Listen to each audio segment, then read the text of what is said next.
Azsharan Defector for Demon Hunter. 4 mana 5/3 with Rush, and Death Rattle will put a Sunken Defector on the bottom of your deck. The Sunken Defector is a 4 mana 5/3 Naga with Charge, and after this attacks, deal 5 damage to a random enemy minion. So another Sunken card. I haven't been too thrilled with these in the past, and I'm not sure that I really love this one either. But at least the reward from it is pretty strong. 4 mana 5/3 Charge on its own is pretty good. And then it's got the additional upside, which is nice as well. But the additional upside on it is kind of weird, because generally you're getting this on like maybe turn 6 or later. And at that point, when you have a charge minion, you kind of just want it to go face, right? But if you're sending it face, then the effect on it doesn't really matter, because like it's not getting you through a taunt or anything. So it's just like a weird combination of effects on the Sunken Defector. And you still have to draw it from the bottom of your deck, so you have to play a Dredge card most likely. Demon Hunter I don't think has gotten a class-specific Dredge card yet, so it kind of remains to be seen how they're going to do that. All the neutral Dredge cards are kind of bad, I think. And the body for this card up front, 4 mana 5/3 Rush, is not very good. Demon Hunter has in the past had Illidari Fellblade, which was 4 mana 5/3 Rush, but sometimes it was immune and stuck on the board. And if Illidari Fellblade sticks on the board, then it's kind of like just drawing and playing the Sunken Defector, right? Because you get a 5/3 in play. Obviously, that 5/3 gets to go face, but as far as on turn 4, maybe you'd rather just have the board presence. And Illidari Fellblade was never a good card. So, all those things combined, I don't feel too good about the Azsharan Defector. But if Demon Hunter gets a broken Dredge card, then maybe it has some potential. Next up, we have a legendary minion for Mage, Commander Sivara. 4 mana 3/5 Naga with Battle Cry. If you've cast 3 spells while holding this, add those spells back to your hand. So we've seen some Naga cards before that want you to cast 1 spell while you're holding it. I think this is the first we've seen that wants you to cast 3 spells. And even when you only need to cast 1 spell, the other Nagas were like pretty bad top decks and a bit hard to activate. This one needs you to cast 3 spells. So you're like almost never activating it on curve. It's more of a late game thing, I would say. And as a late game thing, I mean, it is like, it's a pretty powerful effect. 4 mana 3/5 draw 3 cards. That is strong. And in theory, you could get a ton of value out of this card. You could maybe just get like a couple fireballs and something else. You could get, I assume Mask of Cthulhu is rotating, yeah. Maybe you could get like an extra copy of Rune of the Archmage or something.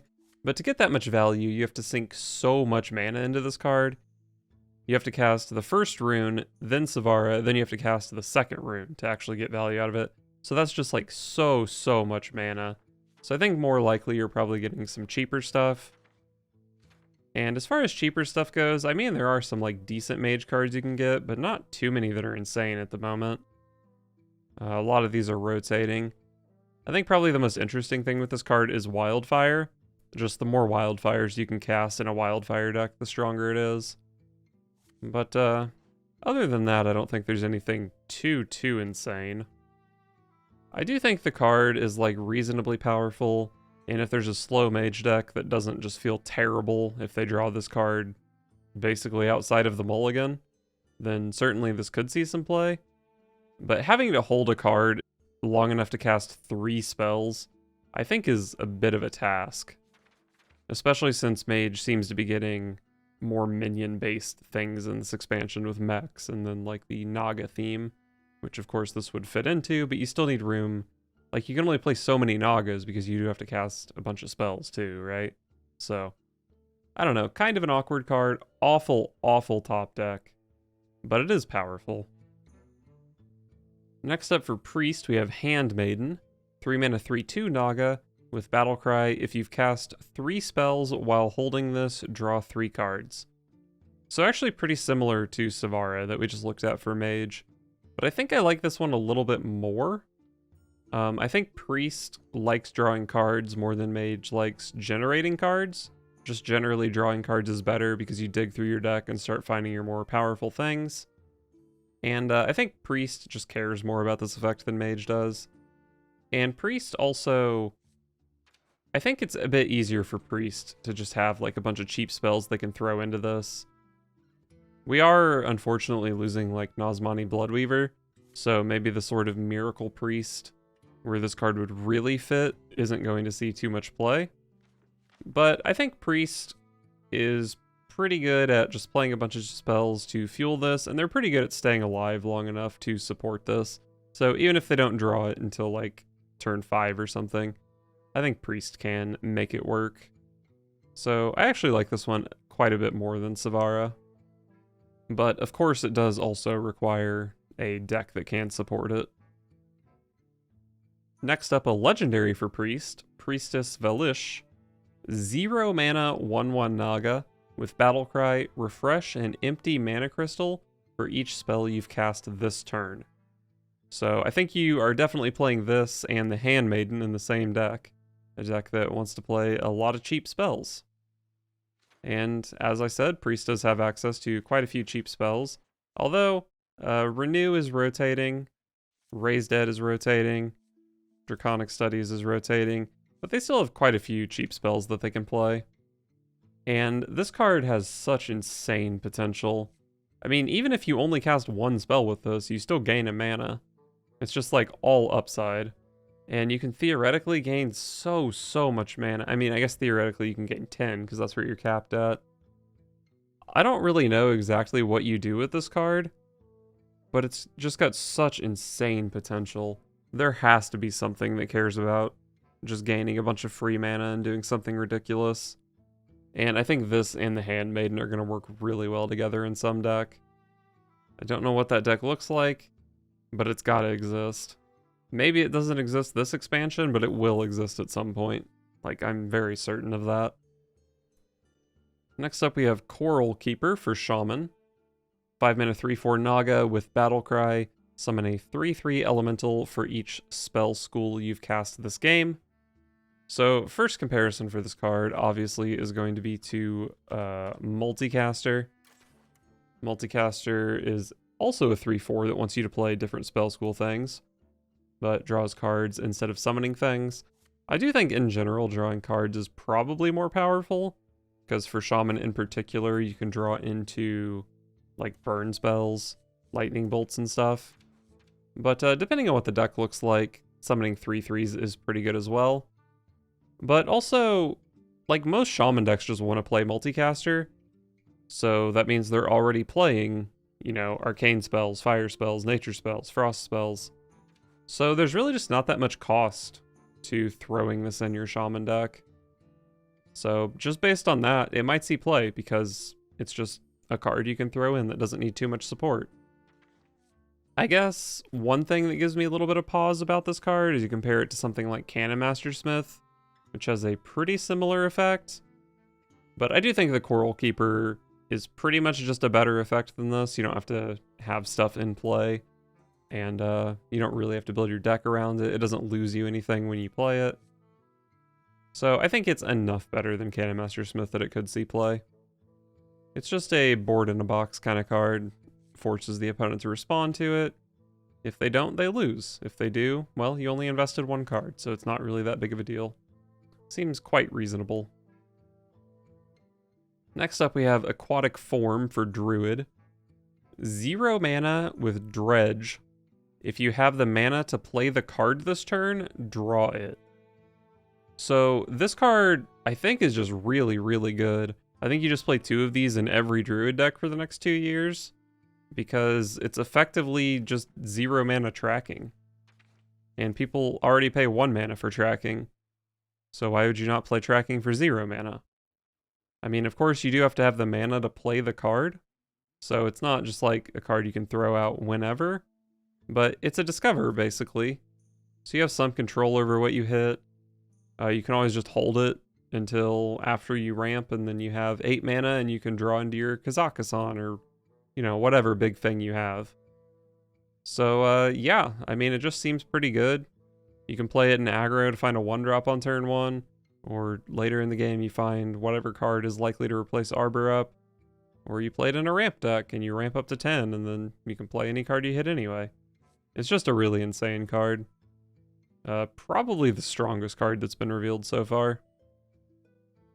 Next we have Azsharan Gardens. 1 mana, give all minions in your hand +1/+1. Put a Sunken Gardens on the bottom of your deck. And Sunken Gardens is 1 mana, give +1/+1 to all minions in your hand, deck, and battlefield. So, Paladin had a similar card to this. Smuggler's Run. 1 mana, give all minions in your hand +1/+1, which is the first half of Gardens. And Smuggler's Run saw play. So there's a decent chance that the Azsharan Gardens will also see play. I will say, though, that aggressive Druid decks tend to be more spell-based than Paladin decks that played Smuggler's Run. And you really need an effect like this to be hitting a lot of minions. So, like, maybe for that reason, it's pretty awkward. And, like, Smuggler's Run, I think, is definitely a better Paladin card than it is a Druid card. But, of course, this has the upside of Sunken Gardens. Generally, I don't really like the Sunken cards, because I just value Dredge so lowly. But Druid has Aquatic Form, and that makes a really good combo with Azsharan Gardens. So, yeah, I think you can actually play Sunken Gardens, like, pretty consistently, and even pretty early. Like, you could play this... Like, it's very reasonable you could play Gardens on 1, and then turn to Aquatic Form, Sunken Gardens, and then play a 1-drop that has +2/+2. Plus, you know, everything in your deck is also buffed. So yeah, I mean, it just seems pretty solid. I'm not sure that, like I said, you can only play so many spells in a deck with this card. And if you're also playing the Aquatic Form, like, maybe there's just too many spells you want to play, so this doesn't quite make the cut. But I think you seriously consider cutting spells for minions to support this card. It's just very, very powerful. Next up, we have a Shaman spell, Schooling. 1 mana, add 3 1/1 Piranha Swarmers to your hand. And we've seen Piranha Swarmer before, but if you don't recall, it's a 1 mana 1/1 beast that says Rush. After you summon a Piranha Swarmer, gain +1 attack. I've reviewed the Piranha Swarmer itself and another support card for it in the past. And this doesn't really change my opinion. I just don't really get what we're supposed to be doing with these piranhas. You get a bunch of crap in your hand, all it really does is trade. I just don't see the payoff for doing this at the moment. And Schooling doesn't really change that. 1 mana, add 3 cards to your hand is good, but if the cards are all bad, then it's not that good. So, I don't love Schooling. I still don't get it. We've seen 3 cards that support it, and I still don't get it. Next we have Bioluminescence, also for Shaman. 3 mana nature spell that says give your minions spell damage +1. Pretty powerful. I mean, the idea is that you swarm the board, and then you, for 3 mana, basically just build your own Malygos. And we know from Malygos that getting a bunch of spell damage at once is a pretty powerful effect. So theoretically, Bioluminescence is also a pretty powerful effect. But I do think it's a bit awkward, because to get all the spell damage, like it seems like it's 3 mana, but you have to have minions in play. If you have 5 minions in play to get up to a Malygos, then if you assume like all those minions are 1 mana, that's still an 8 mana Malygos, which is not really that insane. So I think we need some way to like cheat minions, to summon a bunch of minions. It kind of seems like maybe they want us to do the Piranha Swarm thing with Bioluminescence. But, I mean, those cost mana, so that doesn't really help too much. Maybe play this in an Iron Deep Trog deck, and if your opponent screws up and gives you a bunch of Trogs, then Bioluminescence and burn them out. But there's not really too much. Maybe a Violet Teacher? That could be something, I guess. There's not really too much that helps us swarm the board efficiently for this, though. And I think you definitely need to be hitting, like, 3 minions for this to be worth it. If it's only 2 minions, it probably isn't really better than just playing a spell damage minion. So yeah, I don't think we really have the support for it at the moment. Unless there's like some insane mana cheating thing that we can do along with it. But keep in mind that Lightning Bloom is rotating out of standard, so that's going to make it a lot harder to combo with this card. So I think it's a bit sketchy. Worth noting though that Shaman does have the burn spells to support this. They got the Dredge card that does 2 damage. They will probably have Lightning Bolt still, I would imagine. So if there is a way to flood the board and give everything spell damage, then Shaman can definitely capitalize on that. But I'm just not sure if they can get enough spell damage out of this card. Next up we have Crabatoa, a rogue legendary. 6 mana 6/5 beast with Colossal +2. Your Crabatoa claws have +2 attack. So you summon 2 copies of Crabatoa's Claw. It's a 2/1 with Rush, and Death Rattle equip a 2/1 Claw. That 2/1 Claw is a weapon. So your Crabatoa claws, as long as Crabatoa is in play, they are 4 power minions with Rush. So you can deal 4 damage to 2 things, and then when they die, you get a claw, so you can deal another 2 damage. So 4 damage to 2 targets, and then 2 damage to another target. Or you can just straight up kill something that has 10 health, I guess, or a 6 plus a 4. A pretty flexible amount of damage. This card's actually pretty similar to the Mage Colossal. It's kind of expensive, summons a couple things, does a bunch of damage.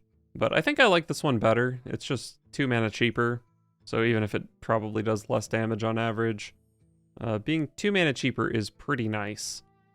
And compared to Mage, Rogue doesn't really have better ways to deal with the board necessarily. So I think in some sense this card makes more sense in Rogue. But also, does Rogue really care about a 6 mana thing that just fights for the board? I mean, there probably have been Rogue archetypes that would consider a card like this, but a lot of like more combo-y Rogues definitely just aren't going to have the time to play a 6 mana board control thing. I do think it does enough damage to be playable, but it's really just a matter of, is there a Rogue deck that actually wants to play it? And I don't know, I'm pretty skeptical about that. There is potentially going to be a board-based archetype for Rogue, but it's going to be like pirate stuff, and this doesn't have pirate synergy. And other Rogue decks are probably just going to be playing like Field Contact or something. And I definitely don't think you play this in a Field Contact deck, so it's a bit of an awkward card. Next we have a warrior spell, the Fires of Zin-Azshari. 2 mana, replace your deck with minions that cost 5 or more. They cost 5.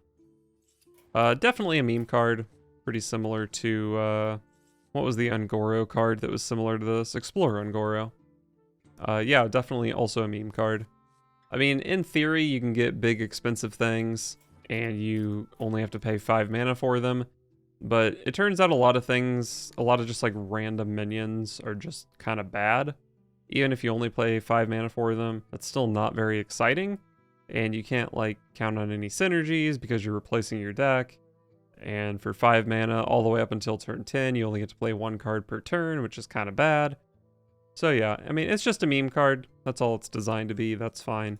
But I don't think it'll be competitive. Next, we have the Slithering Deathscale, a neutral minion. 7 mana, 5/9 Naga, with Battlecry. If you've cast 3 spells while holding this, deal 3 damage to all enemies. Well, I've got some problems with this card. It's got the classic Naga drawback of being a bad top deck, but this also needs you to cast 3 spells, so it's worse than a normal Naga. It's really expensive, it's 7 mana. By the time you get to 7 mana, you're dealing 3 damage as AoE. That's just not nearly enough. Bad stats, not that impactful of an effect. Pretty tough, pretty steep cost on activating the effect. Just seems like a bad card. I don't know why I would play it. Next we have Azsharan Vessel, a rogue spell. 5 mana, summon 2 3/3 pirates with stealth. Put a Sunken Vessel on the bottom of your deck. Sunken Vessel is casts when drawn. Summon 2 3/3 pirates with stealth. So the overall value of this card is 4 3/3s with stealth, which is pretty good. It's a lot of damage, it's a lot of pirate. But the most important thing to notice is that Sunken Vessel, compared to the other Sunken cards, is cast when drawn. So Like with a lot of the other ones, you have to play the card, then you have to dredge it, and then you have to spend mana on the card. You don't have to spend mana on the Sunken Vessel, so that's really, really nice. That makes you feel a lot better about playing some dredge cards that are probably pretty mediocre otherwise, because you get a very powerful effect after dredging without too much investment. And notably, these are pirates. Rogue is getting a pirate payoff card. They haven't had any dredge cards revealed yet, I don't think. But the neutral dredge card that they first showed, the Tuskar Trawler, that is a pirate. A 2-mana 2/3 pirate. So if you're playing Pirate Rogue that wants to play this pirate card for pirate payoff, then you're probably pretty happy to play the neutral River Crocolisk pirate. So yeah, that looks pretty nice for this card. It is still like kind of expensive. I'm not sure what a Pirate Rogue would look like. Like in the past, it would probably be pretty aggressive, but the payoff card is 8 mana, so maybe it's more of a mid-range pirate thing. Unfortunately, Rogue is losing Greyheart Sage to the rotation. Seems like this card would really appreciate that. But I think it's definitely strong enough on its own to at least be worth considering. Next we have Trenchstalker for Warrior. 9 mana 8/9 beast with Battlecry, attack 3 different random enemies. And notably this says enemies, not enemy minions. So this can go face. Other than going face, it's pretty similar to Deathwing Mad Aspect, which attacked all other minions. But it's definitely got some smaller numbers on it. It's more expensive, so definitely a bit sketchy. As I said, this can go face, but that's not necessarily a good thing. If you're trying to clear a board, you don't want this to go face. And if you're playing a control warrior, then like maybe you don't really care that much about going face anyway. And if you're playing a 9 mana minion, then you are definitely playing control warrior, so that might not be great. But maybe warriors continuing being pushed into more of like a classic control warrior build, where they just have like a bunch of stuff that can do damage, like Grom, like Alexstrasza, like Gorehowl, a bunch of stuff that can do damage or it can be used for control, and you don't have a dedicated win condition, but you piece things together, figure out where you can use removal, where you need to use damage, you piece things together, and eventually find lethal. This could be hinting toward a deck like that. I would love if that's the direction Warrior is going in the next set, because that was one of my favorite decks ever. And I really hate how focused the game has been on dedicated win conditions in recent years. But I'm not quite sure if this makes the cut. It does have enough power that when you play it on turn 8, or on turn 9 rather, it probably does kill the things it trades into. But it only has 9 health. I assume this can die mid-attack. Like if it swings into a 9 power minion, I assume it just dies before it attacks the second or third target, which is kind of a bummer. But with 9 health, if you're going face with one of those hits, you're probably going to survive the first hit and then be able to still attack the second minion. So it seems like a reasonably effective removal / damage card for a control warrior. Wouldn't be too surprised if it sees play, but it is very expensive, and it's certainly not doing you any favors in aggro matchups. Next, we have Whirlpool for Priest. 9 mana nature spell. Destroy all minions and all copies of them wherever they are. So if you kill your opponent's Tar Lord that's in play, you'll also kill their Tar Lord that's in their hand, or their Tar Lord that's in their deck. So potentially a very powerful effect. It is a very, very expensive board clear though. Priest has in the past played some pretty expensive board clears. They play Soul Mirror, Psychic Scream, and even Plague of Death, which is also 9 mana. But Whirlpool doesn't quite clear the board to the extent of Plague of Death, which is a bit sketchy. But if there aren't too many Death Rattles in the meta, then it doesn't really matter too much. Whirlpool is just Twisting Nether, but 1 more mana for maybe a good upside. The problem is I don't really know how often this upside is relevant over Twisting Nether. I mean, if your opponent's playing like Ramp Druid, and then they're playing, what even is still going to be in Standard? They're playing like Abominable Lieutenant, that's definitely something that you could kill on board and in hand. Maybe like Moarg Forge Fiend, something like that. So that could be good if that sort of stuff is in the meta. But a lot of the big stuff you'd want to be killing with this would be like legendaries. If you hit their Malygos the Spellweaver, then this is just Twisting Nether, right? So it's a bit of a weird card. But Priest is a class that kind of just always needs a big board clear. And this seems like it's going to be their big board clear for the expansion, so probably a decent chance it sees play if Control Priest is a thing.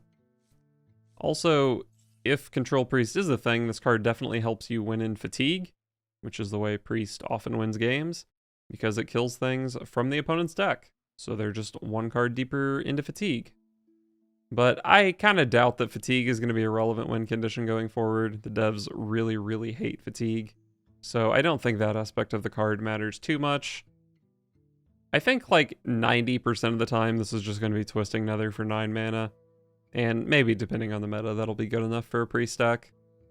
Also, this is a nature spell, which I have to imagine is not very common for the Priest class. Yeah, it looks like they don't have any nature spells at the moment. But I don't know if you really want your 9 mana card fueling a multicaster. Next we have Barbed Nets for Hunter. 1 mana, deal 2 damage to an enemy. If you played a Naga while holding this, choose a second target. So theoretically, 1 mana deal 4 damage, that's pretty strong. Although I assume the way this is worded that you have to choose 2 separate targets. So you can't go face for 4, you can go face for 2 and then kill a minion. And you won't be able to kill a 4 health minion.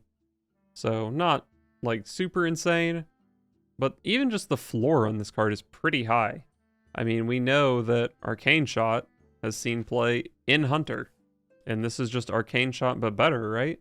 1 mana, deal 2 damage? Yeah, I mean, this card probably just sees play in Hunter. I mean, it's not even unreasonable that you would play this in a deck without Nagas. Just face Hunter.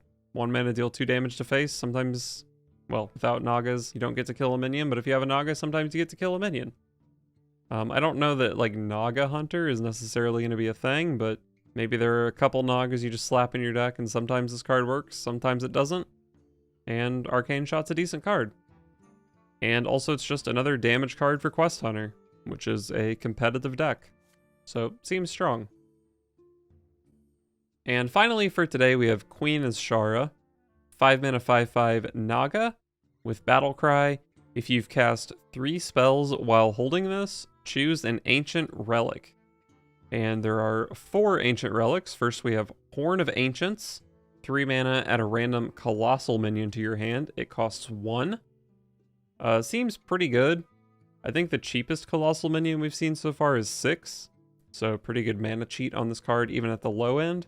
And then we've seen like 8, maybe even 9 mana Colossal minions. And all the Colossal minions are just like generally pretty good.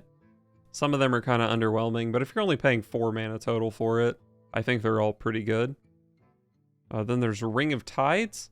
It says after you cast a spell, this becomes a copy of it that costs 1. Definitely a lot that you could do with that. Maybe like some burn damage, maybe like doubling up on a board clear, double up on some card draw. Just very, very flexible. And then there's Tidestone of Golganeth, I think. 1 mana, shuffle 5 random spells into your deck. Set their cost to 1. Draw 2 cards. Random spells tend to be kind of bad, but if you're setting their cost to 1, generally they're going to be pretty good. Some of them might be situational, like a Guardian Animals or something. If your deck's not built for Guardian Animals, it doesn't really matter how much it costs. But also, even if you just get a bunch of stinkers, it's still 1 mana, draw 2 cards. That's just pretty good. And then finally, there's a weapon, 2 mana 0/5, Zal Atath. After you cast a spell, deal 2 damage to the enemy hero and lose 1 durability. So if you can cast spells, which you probably can in your Queen Azshara deck, it's 2 mana, deal 10 damage. So very powerful. I think all of these Ancient Relics are pretty strong, and there's a decent variety of them. There's tempo/value, there's card draw, there's damage, and then there's Ring of Tides, which is kind of whatever you want it to be. Notably, outside of Ring of Tides, there's not like a comeback mechanic here, which I think might be a bit of an issue for this card. So you can't really play it from behind, unless, I think there are a couple more Colossal minions to be seen. I guess most of the Colossal minions are pretty decent from behind, so you can just kind of YOLO it on those. But there's not like a 3-mana board clear available here or something like that. So maybe a bit of a consistency issue for this card. But I think the treasures overall are powerful enough that this probably does see play. And it can be, you can play this in like a control deck, you can play it in an aggro deck, a mid-range deck, maybe even a combo deck with the Xalatath and the card draw, even to a lesser extent. So, seems pretty good. It of course does have the downside of needing to cast 3 spells while you're holding it, which I think is a significant downside.